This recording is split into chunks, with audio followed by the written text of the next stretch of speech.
Time is running out. The prophecies say Fimbulwinter leads to Ragnarok. War is coming. My story doesn't end hiding in these woods. I should be out there, finding out who I am, who Loki is. I will not allow you to pick a fight with gods. I don't want to fight anyone. I just want answers. And if those answers lead to war with Asgard? Maybe that's what Mother wanted. We do not know what Mother wanted. Well, I recognize that dour expression anywhere. Odin's got tricks up his sleeve we haven't dared to consider. What if there was someone who could help us?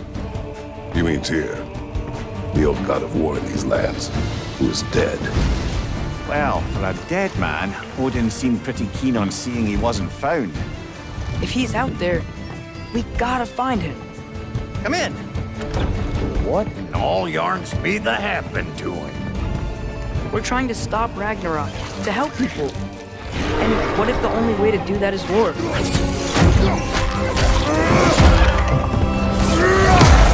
War is not the only way.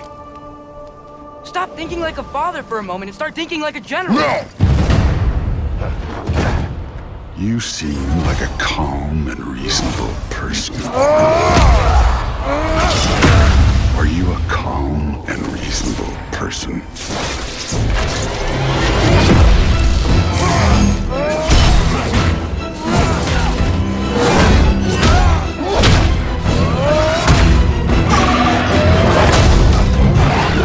In moments of crisis, panic does nothing. Harness it. Let it serve you.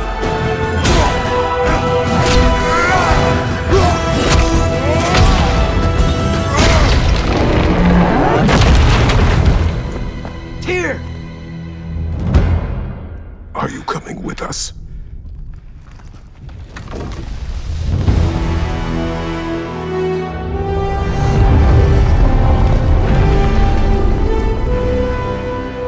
You'll get your answer soon enough. Well, some of them.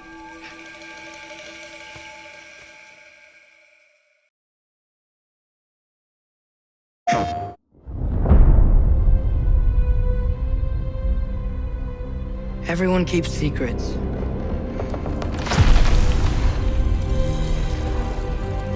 Sometimes it's the only way to protect the ones we love.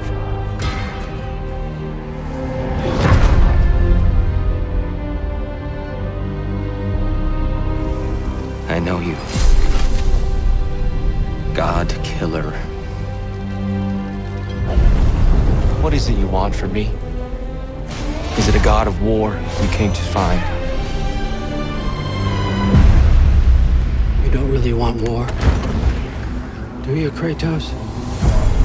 All that blood on your hands, on your son's hands. What is it you will not tell me? I can't talk about it, but I just need you to trust me. We follow your every whim. But you don't believe in any of it. And still I follow. Because all that matters is that you are safe. But that's not all that matters. Who's keeping you safe? I do not need you to protect me. You sure about that? Pretender god! For the old father! Death can have me when it earns me.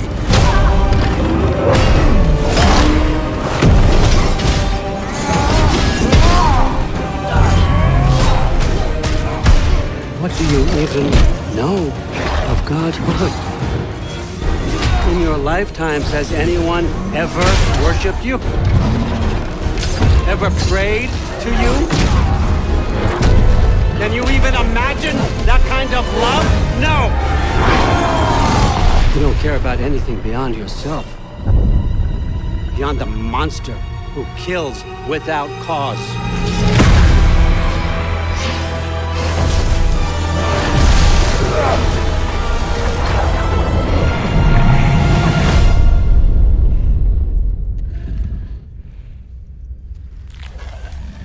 Fate only binds you if you let it.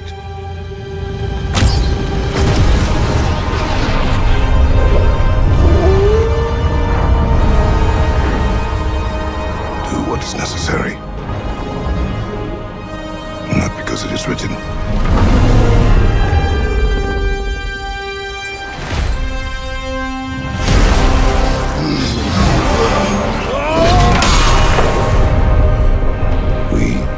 Make our own destiny. PlayStation.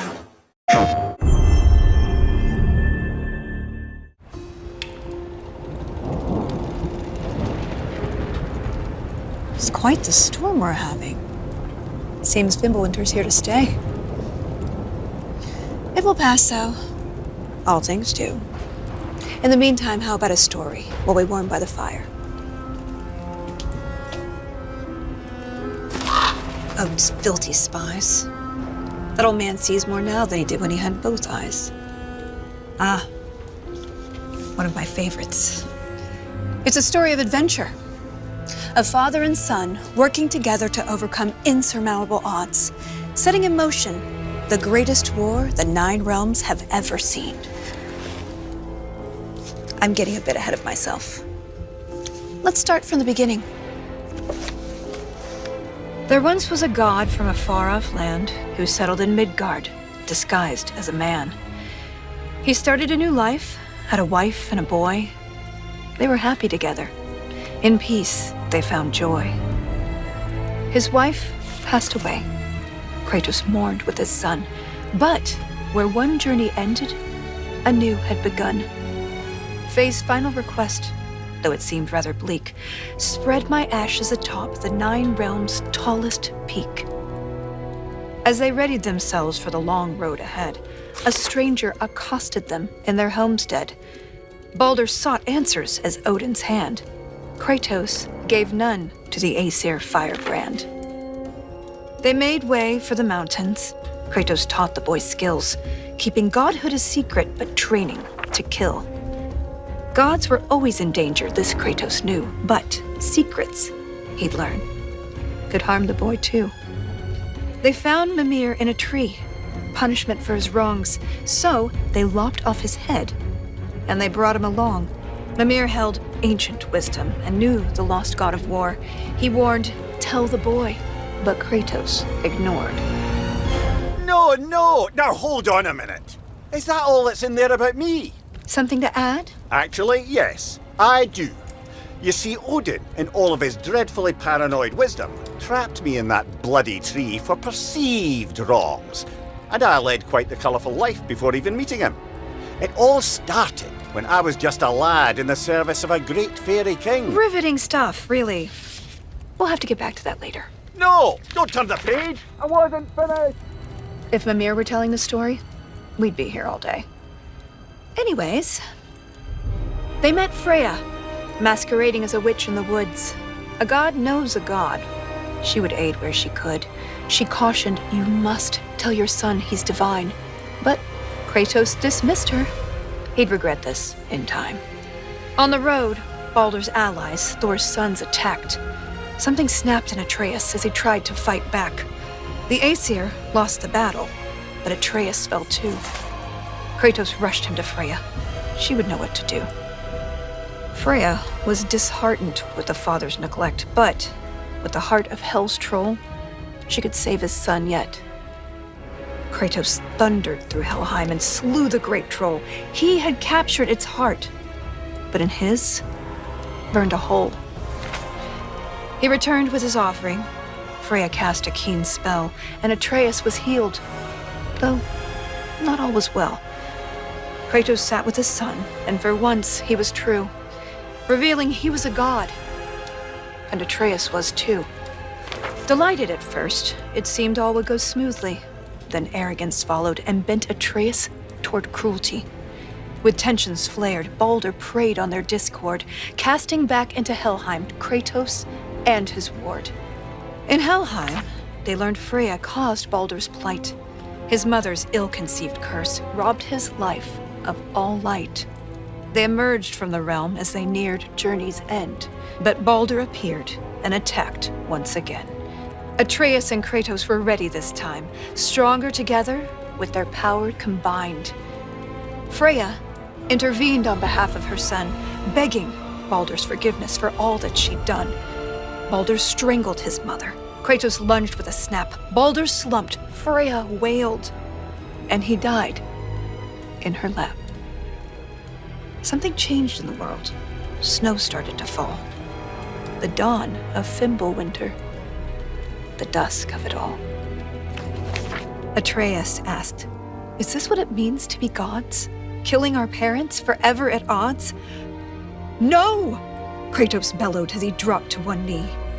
"We will be the gods that we choose to be." Finally, together, they reached the Great Peak, finding Jotunheim's temple, the giants' retreat. A prophetic mural showed the life they had led. The boy's mother was giant, they learned as they read. Atreus walked to the cliffside. Kratos eyed the walls slowly. Beneath the boy's picture, a name was etched. Loki. They scattered her ashes and watched as they lifted. Over rolling red hills, the wind danced, and it drifted. Standing side by side, feeling hopeful and new, the boy was at peace. And the father was too. With their promise fulfilled, they returned to their home.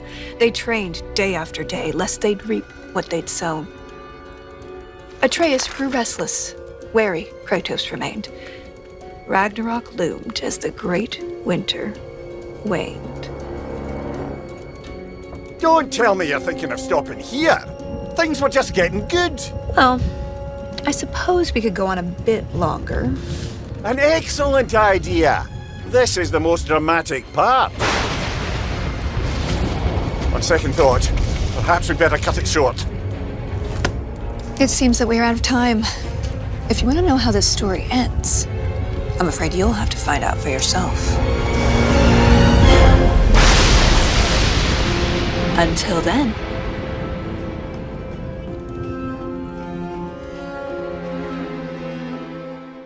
PlayStation.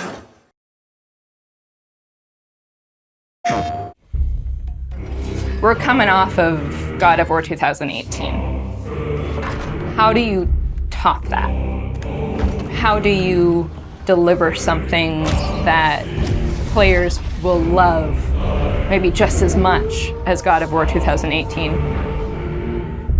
The pressure was tremendous.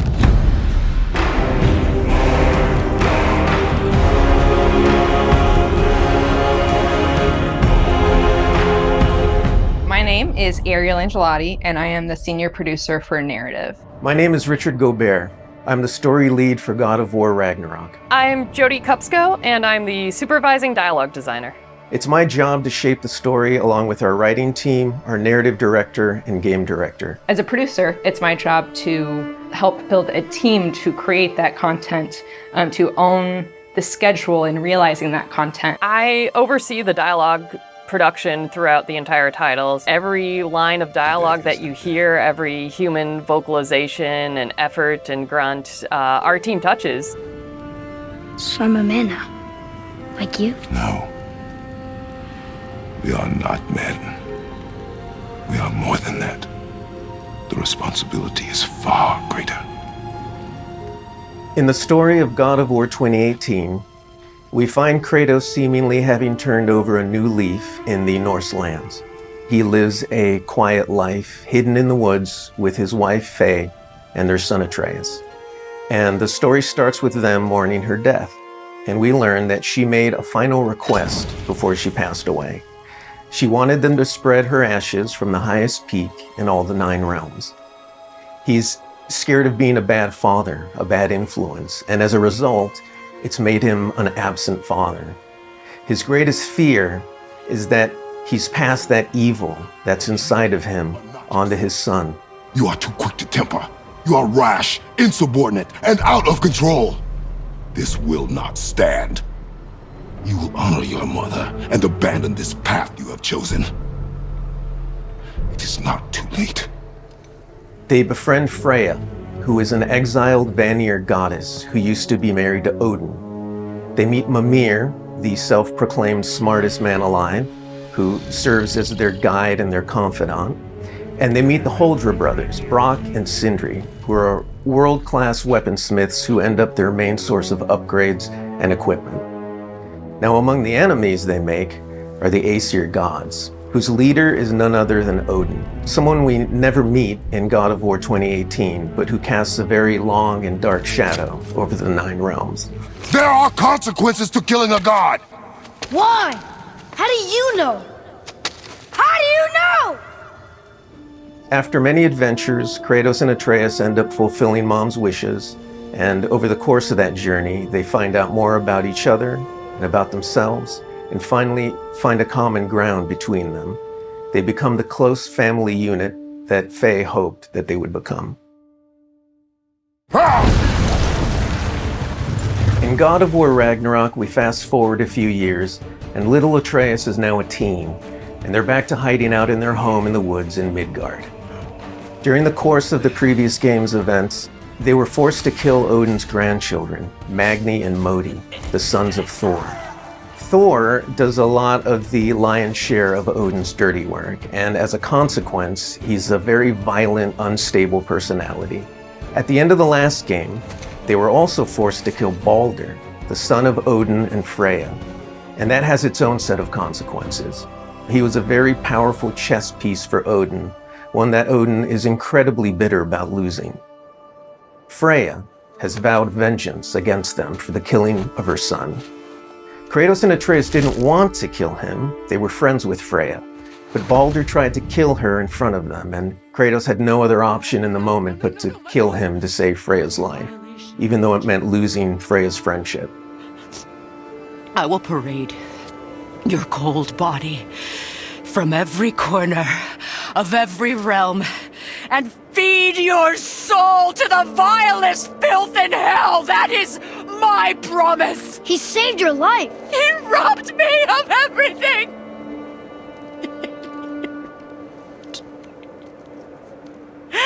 Everything. His death is also foretold to bring about Fimbulwinter, which is a brutal 3-year winter that is then followed by Ragnarok. It's an apocalyptic war between all the Norse gods, the giants, the dwarves, and the elves, and an army of the dead. They're all destined to fight in a battle that basically ends the world. Kratos is understandably worried about his son and what it means for him.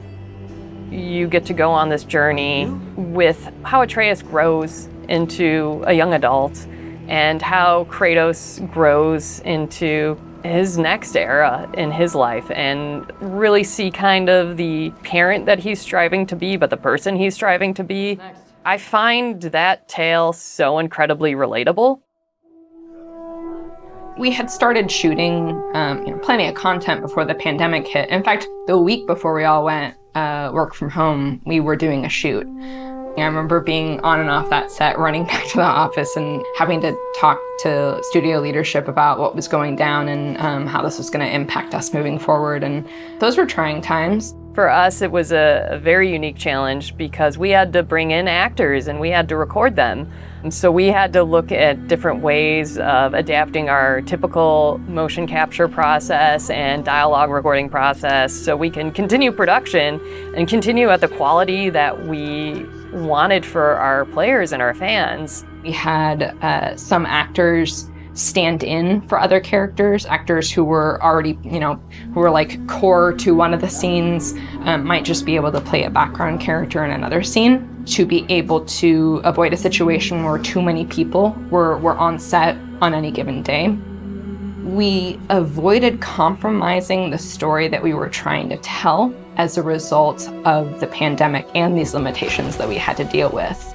There were no cinematics that we changed. We still have the same characters in them in the final game. We just had to get a bit creative with how we shot the content. Our actor for Atreus, Sony, is a teenage boy, and his voice changed dramatically throughout the several years on this title. I don't want to fight anyone. I just want answers.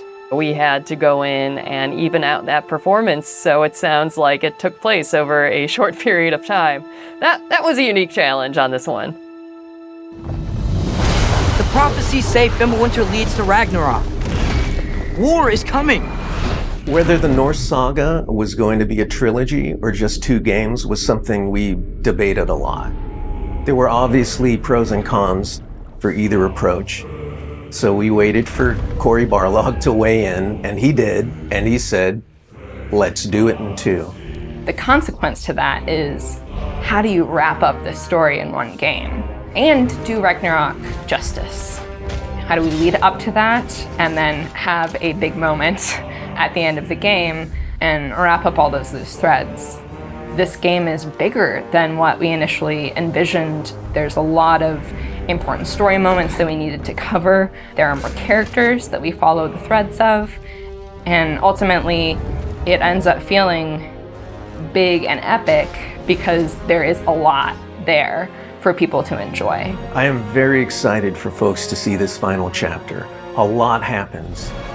We put our characters through the ringer, but we also bring them closure and we provide answers to a lot of the questions the first game posed. Just all of the new combat that we're doing and the new interactions. There's a lot of stuff that's happening in this title that I think people are going to have fun with. We all have our own personal Ragnaroks to deal with. And this story is about how you process that, how you own it, and how you make it a part of yourself and grow from it. I mean, we set some stuff up at the end of last game. There's going to be some consequences this game. We're going to see how things play out between Freya and Kratos. We're going to see how the evolution of the family relationship continues. You got Brock and Sindri, the dwarves, who are kind of part of your makeshift family now. And there's going to be some other characters that we introduce that maybe going to disrupt the balance a little bit. I can't wait until players get their hands on the game or are able to experience how the story unfolds for themselves. We have, I think, an incredibly well-rounded game. Very satisfying combat, beautiful and rich environments to explore, outstanding character art, a lush and moving soundtrack and soundscape. It's the work of hundreds of very dedicated artists, and they all have their own stories to tell.